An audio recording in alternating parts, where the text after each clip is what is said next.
요즘 것들은 좀만 힘들어도 퇴사.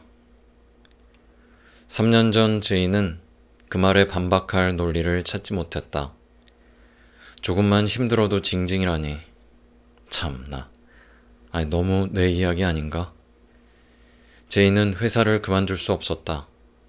아니, 오히려 1년의 시간을 더 투자해 보다 괜찮은 성과와 동료들의 신뢰, 그리고 정신과 진단서를 얻었다. 혹시 잠은 제대로 주무시나요? 견디다 못해 찾아간 정신과에서 받은 의례적인 질문에 제이는 그만 울음이 나와 버렸다. 물론 제이를 걱정해준 주변 지인들도 많았다. 동료도 친구도 가족도 제이를 위해 시간을 냈고 살뜰한 위로도 놓치지 않고 건넸다. 다만 방향이 좀 묘했다. 힘든 건 아는데 여태까지 한 게 아깝지 않아? 어렵게 들어간 곳이잖아. 좀만 더 버텨봐. 응? 사람들이 걱정하는 건 제2의 생활이 아닌 제2의 사회생활이었다. 잠은 잘 자냐는 한마디에 속절없이 무너진 이유도 거기에 있었다. 제이 자신조차 자신의 생활을 걱정해준 적이 없었기 때문이다. 왜 그랬을까? 아마 모두가 비슷한 마음에서 출발하지 않았을까? 사회생활과 달리 내 생활은 돈이 안 되기 때문이다. 오히려 쓰면 쓰지. 논리적인 접근이었다. 내 생활은 하면 할수록 돈과 시간이 차감되는 구조였기에 제이는 그것을 최대한 나중으로 미룰 수밖에 없다. 성적, 학벌, 평판, 직급, 연봉, 연차, 성과. 오늘도 내 세상에는 중요한 게 넘치는데 시간은 없고 할 건 많았다. 그런 세상에서 나를 가장 먼저 포기하는 것은 어찌 보면 가장 속편하고 효율적인 일이었을 것이다. 그러나 사람은 로봇과는 달라 오로지 효율만으로는 윤택하게 작동하지 않았다. 고장난 마음은 시간이라는 만병통치약으로도 쉽게 고쳐지지 않았다. 제이도 마찬가지였다. 제이가 다시 방문 밖으로 나온 것은 만 2년이라는 시간이 지난 뒤였다. 거기서 회사 정문으로 향하기까지는 또 한 번의 2년이 필요했다. 제이의 청춘은 이미 꽤 흘러가 있었다. 효율이라 부르기엔 지나치게 고연비의 시간이었다. 멈춤과 지속. 둘 중 무엇이 더 맞는 일인지는 여전히 잘 모르겠다. 오래된 유행어처럼 그때그때 다르겠지. 그래도 노곤한 퇴근길에 이 글을 볼 당신과 열심히 공부하다 잠시 이 책을 편 당신에게 이 질문만은 돌려주고 싶다. 요새 잠은 잘 자나요? 밥은 체하지 않고 잘 먹어요? 멋진 사회생활을 위해 너무 많은 내 생활을 포기하며 살지는 않길 바랄 뿐이다. 나는 가끔 너에게 이유 없는 칭찬을 주고 싶다. 2008년 고대하던 대학에 붙었을 때 방문을 젖히고 외쳤다. 할머니! 나 합격! 합격이래! 공돌이 출신 장씨 집안에서 처음으로 태어난 대학생이라니. 거한 환대는 아니어도 진한 포옹 정도는 기대했다. 한데 웬걸? 할머니는 생각보다 훨씬 더 성마른 표정으로 말했다. 잘했네. 감정 한 방울 섞이지 않은 그 빼짝 마른 반응에 나는 너무 놀라 그대로 방문을 닫고 생각했다. 별일 아닌 건가? 회사에 합격했을 때도 그랬다. 나름 건실한 간판의 회사였으나 가족들은 또 한 번 꽉 짠 무말랭이처럼 물기 없이 내 합격을 응대했다. 에라, 모르겠다. 그래. 뭐 나 하나 취업한 게 뭔 대수겠냐. 나는 더 이상 서운해하는 것도 지쳐 그냥 기대하지 않는 쪽으로 마음을 틀었다.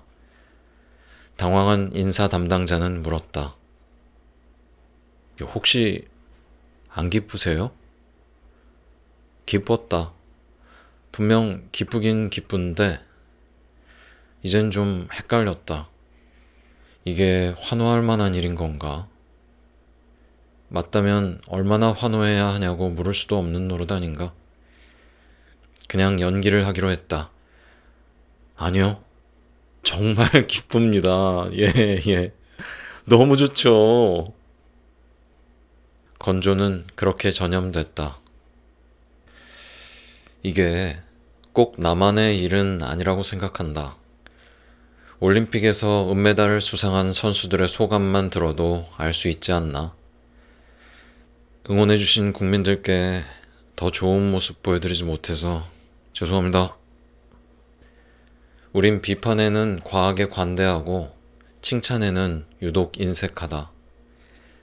그래서 뭘 해도 덤덤하다. 대학이든 회사든 업무든 결혼이든 심지어 올림픽 금메달이든 그게 무엇이 되었든 간에 해내는 게 당연한 것이 되었다. 기쁘기보단 안도감이 더 먼저 찾아왔다. 슬픈 일이었다. 초등학생 시절 우리 반 담임선생님은 달리기 시합에서 3등 안에 들지 못해도 참 잘했어요 도장을 찍어주셨다. 정말 잘했다고, 끝까지 온 걸 축하한다고 진심으로 기뻐해 주셨다. 달리기가 빨랐던 내 입장에서야 스포트라이트를 뺏긴 것 같아 짜증이 났지만 이제는 그 의미를 이해한다. 세상 일이라는 게 축하를 받으면 작은 일도 기쁜 일이 된다.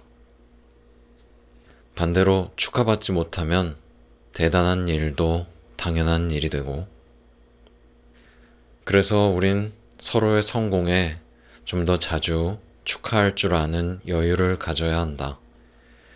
비록 진심으로 우러나진 않더라도 소중한 사람에게만큼은 큰 박수를 보낼 줄도 알아야 한다. 축하라는 건 꼭 마라톤 결승 라인인 것 같아서 축하받지 못한 레이스는 결코 끝나지 않기 때문이다. 여기가 끝이 아닌 건가? 아직 많이 남은 건가? 조용한 완주는 멈출 자격에 대한 의문을 제기하게 한다. 숨 돌릴 자격마저 빼앗아간다. 자만할지도 모른다는 이유로 삼가기에는 너무 심각한 피해다. 그러니 누군가를 정말로 깊이 생각한다면 그의 고생에 진심으로 성대한 축하를 보내주자. 자만할지도 모른다는 걱정일랑 고이고이 접어 비행기로 날리고 열심히 뛰어온 나와 내 사람들에게 자주 말해주자. 고생했다.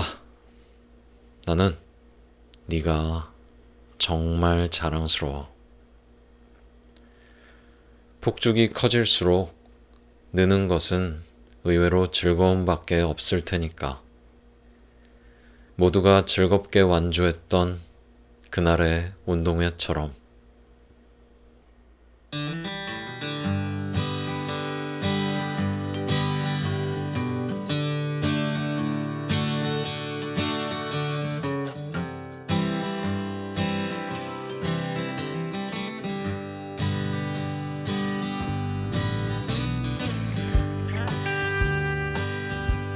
네, 여러분 안녕하세요. 황해도 평산신씨, 한자로는 별신 혹은 원숭이 신자를 쓰는 신의 목소리입니다. 네, 오늘 함께하는 책은 페이지2 북스에서 출간한 태수 작가님의 어른의 행복은 조용하다 입니다. 제목이 참 신박하면서도 좋죠.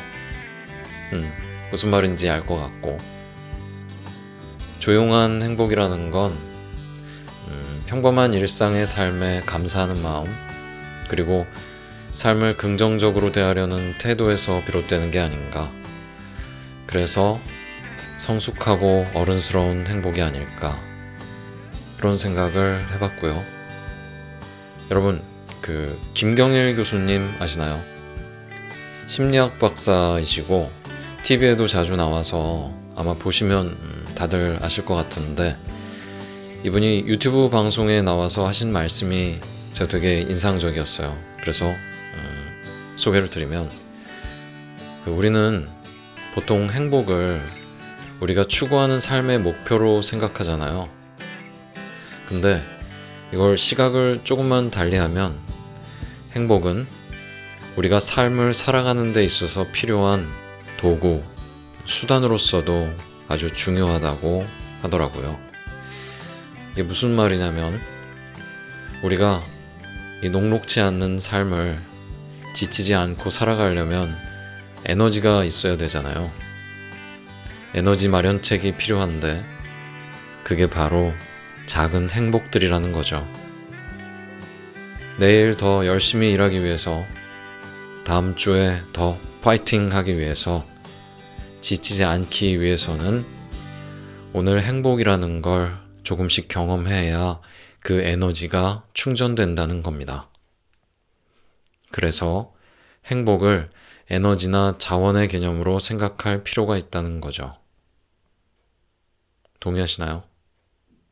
그리고 그 작은 행복들은 내가 뭘 할 때 행복한지, 어떨 때 행복한지 관심을 갖고, 또 이미 내가 갖고 있는데 인식하지 못하고 있는 행복이 있는지 또 발견해내고, 그렇게 행복해지기 위해서 긍정적인 마음과 태도로 노력할 때 얻어지는 게 아닐까, 그런 생각이 들었습니다. 제 방송을 듣는 것도 행복 충전의 한 방법이 될 수 있지 않을까요? 네, 그런 마음으로 어른의 행복은 조용하다, 계속해서 읽어드리도록 하겠습니다. 아내는 매일 아침 행복에 이름표를 붙인다.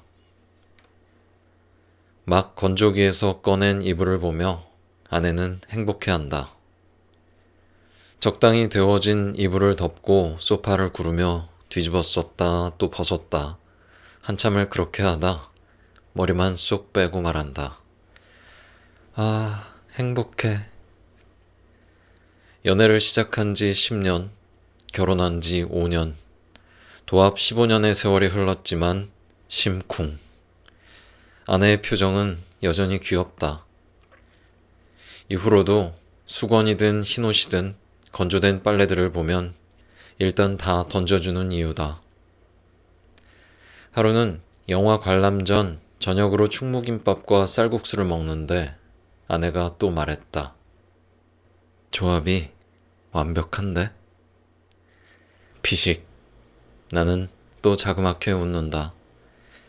어느 날은 퇴근한 자신을 반기는 반려묘 미미를 보며, 또 어느 날은 집 가는 길 발견한 달짝지근한 군밤 가게를 보며 아내는 지치지도 않고 꾸준히 선언했다. 너무 행복하다. 아내는 무심코 지나갈 만한 작은 순간들에도 그토록 자주 새 것이라는 듯 행복이라는 이름표를 붙여주었다. 조금은 부러워졌다. 행복하다라는 말을 해본 것이 언제일까? 어릴 때는 했었나? 안 했던 것 같은데. 행복이란 말은 어딘가 쉬워지면 안 될 것 같아 아끼고 또 아꼈다. 즐거움만으로는 부족했다. 짜릿함도 아쉽고 뿌듯함 역시 딱 들어맞지는 않았다. 그야말로 머리에 폭죽이 터지는 순간이 아닌 이상 행복이라는 단어는 감히 쓸 수 없었다. 참아온 세월이 얼만데 겨우 이 정도가 행복이라니 용납할 수 없었다. 그래서 내 인생은 무미건조했다. 솔직히 꽤 인상적인 순간들도 많았던 것 같은데 제대로 명명되지 않는 순간들은 조금씩 퇴색되어 그저 그런 기억들로 퉁쳐졌다. 부끄러워하다 보니 무뚝뚝해진 그 옛날의 아버지들처럼 나는 조금씩, 그러나 확실히 메말라가고 있었다. 어제 저녁 마트에서 장을 보고 돌아오는 길 문득 하늘을 쳐다봤다. 분홍빛 하늘. 여름 석양이 저리도 예뻤었나? 나도 모르게 기분이 뽀송해졌다. 값싸게 구매한 삼겹살도 기다리지 않고 바로 계산한 타이밍도 모두 완벽했다. 해서 이 모든 순간들을 또 습관처럼 잊지 않기 위해 용기 내어 이름표를 붙여본다. 조용하게. 아, 행복하다. 뭐라고? 산통을 깨듯 아내가 묻는다. 눈치도 없지. 나는 벌컥 답한다. 아, 행복하다고. 푸하하. 아내가 웃는다. 나도 따라 웃는다. 하늘은 여전히 핑크빛이고 나는 이제 안다. 행복은 선언이다. 웃지 않다 보면 웃지 못하게 돼. 할아버지는 웃음이 부족한 사람이었다. 아니다. 어쩌면 부재한 사람이었을지도. 명절날 손주들의 세배에도 흔한 미소 하나 주지 못할 만큼 근엄하지만 어딘가 안쓰러운 그런 사람으로 나는 기억한다. 어떤 날은 코미디를 보다 문득 웃고 있는 자신의 모습에 소스라치게 놀라 괜한 역정을 부리셨다. 저딴 것도 개그라고. 할아버지는 점점 웃음의 길을 잃어갔다. 그래서일까? 할아버지의 웃음이 비워진 자리에는 번번이 짜증과 화가 자리했다. 행복한 기분이 올라와야 하는 타이밍에 지어지지 않는 표정을 숨기려 할아버지는 더 자주, 더 크게 화를 내셨다. 웃어야 했었는데, 웃을 수 있었는데. 할아버지는 결국 웃지 못하게 됐다.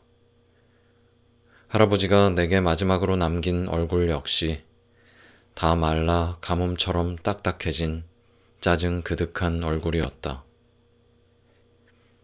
그런 얼굴을 요즘 나에게서도 자주 본다. 웃음이라곤 냉소밖에 남지 않은 내 얼굴에서 할아버지가 떠올라 까무룩 놀라지만 웃음은 잘 지어지지 않는다. 숨 쉬는 것을 인식하는 순간부터 숨이 어색해지는 것처럼 내 표정인데 내 마음대로 안 된다.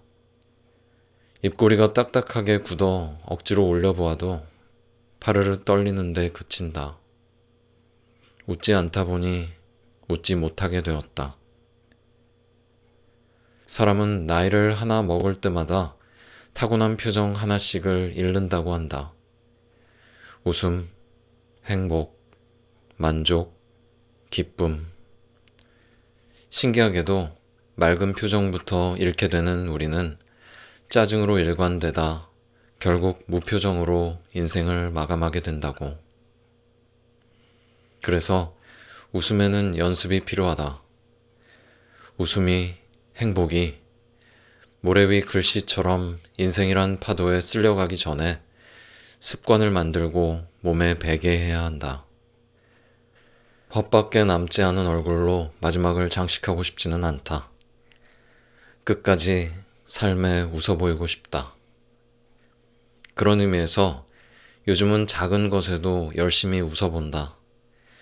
길에서 어린아이를 마주칠 때면 빙그레 미소 짓는 용기도 갖게 됐다. 분명 못났을 텐데 아이는 내 미운 웃음에도 생기발랄한 미소를 반사해준다. 알고 있던 따뜻함이었다. 인생은 원래 차가운 거야 라는 멍청한 생각 때문에 다 잊어버린 즐거움이었다. 언제부터 이 모든 즐거움을 잊어버렸던 걸까? 문득 냉소했던 어느 코미디언의 말이 떠올라 피식한다. 행복해서 웃는 게 아니라 웃어서 행복한 겁니다. 나도 조금은 밝아질 수 있을까? 어른의 행복은 조용하다. 아무 일도 없이 하루가 지났다. 아침 지하철은 늦지 않고 역에 도착했고, 회사 일은 별다른 이슈 없이 여느 때처럼 순탄하게 지나갔다. 덥지도 춥지도 않은 무난한 날씨에 야근 없이 집에 도착한 날. 그런 날이면 문득 나도 모르게 생각하게 된다. 행복하구만. 조용한 게 좋다. 심심한 건 편안하다. 나른한 건 안정적이다. 짜릿함은 여전히 즐겁지만, 뭐랄까, 조금 피곤하다. 예상치 못한 일은 이제 기쁜 이벤트가 아닌 새로운 숙제다. 어제와 같은 하루가 나쁘지 않다. 즐거워할 일은 없지만 실망할 일도 없는 이 일상에 감사하게 된다. 나도 이제 어른이 다 됐나 보다. 태수 별일 없지? 간만에 전화를 걸면 할머니는 꼭 이렇게 물어보셨다. 바로 일주일 전에 통화했는데 무슨 일이 생겨? 아무 일도 없어. 어릴 땐 자랑할 일 하나 없는 내 하루들이 괜히 창피해서 불쑥 화를 내기도 했지만, 이제는 편안히 답한다. 다행히 별일 없지. 정말 다행이다. 나와 내 가족과 연인과 친구에게 별일 없는 하루가 이어져서. 어른의 행복은 조용하다. 짜릿함보다는 안도감에, 특별함보단 일상적임에 더 가깝다. 아무 탈 없이 일할 수 있어서, 아픈 곳 없이 가족과 통화할 수 있어서, 희망은 없어도 절망도 없이 내일을 또 살아갈 수 있어서 행복할 수 있는 게 지금의 내 삶이다.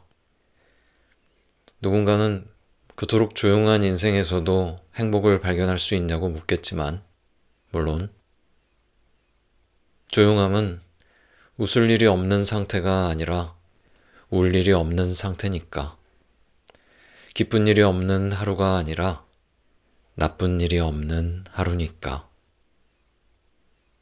아무 일도 없이 지나간 이 조용한 하루들은 우리 인생의 공백이 아닌 여백이니까.